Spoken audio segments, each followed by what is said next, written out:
आपला शूरवीर 500 योद्धांचा भीमा कोरेगावचा इतिहास आठवतोय आणि इतक्या वर्षापूर्वी जरी ती लढाई झाली असेल तरी 2025च्या शेवटी 2026 मध्ये जाताना आजही भीमा कोरेगावला लाखोच्या संख्येने भीम अनुयायी येतात आणि आपण यांनी हेच दाखवून दिले की भीमा कोरेगावच्या दिवशी ज्या योद्ध्यांनी इकडे पेशवाई माती काढण्याचं काम केलं होतं त्यांना आम्ही विसरलेलो नाही आहोत मित्रांनो। आणि दुसऱ्या बाजूला ज्या 500 शूरवीरांनी इकडच्या व्यवस्थेच्या विरुद्ध, इकडच्या परिस्थितीच्या विरुद्ध आणि इकडच्या पेशवाईच्या विरुद्ध बंद उकरण्याचं काम केलं होतं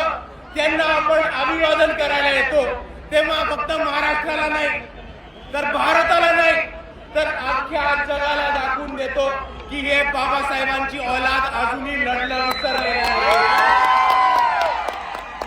विसरलो नाही होत। 500 लोकांनी तेव्हा वार केला होता आणि मात केला होता पेशवाईचा आणि आजही आपल्या सर्वांना दाखवून द्यायचंय की समोर किती मोठी परिस्थिती असेल, किती मोठी ताकद असेल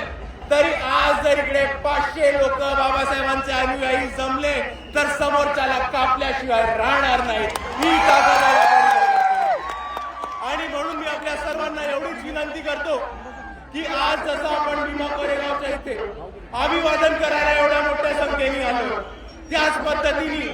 आपल्याला हा शौर्याचा इतिहास आणि आपल्याला आपल्या समाजाचा लढवय्या इतिहास पुढे घेऊन प्रत्येक क्षेत्रामध्ये घेऊन जायचा आहे आणि भीमा कोरेगावच्या शौर्यांना आपण तेव्हाच अभिवादन करू जेव्हा आपण त्यांच्या पद्धतीने त्यांच्यासारखे छाती टोकपणे लढणं शिकू। एवढं म्हणून मी माझे 2 शब्द थांबवतो। आपल्या सर्वांना एकदा पुन्हा एकदा जय भीम, जय संविधान।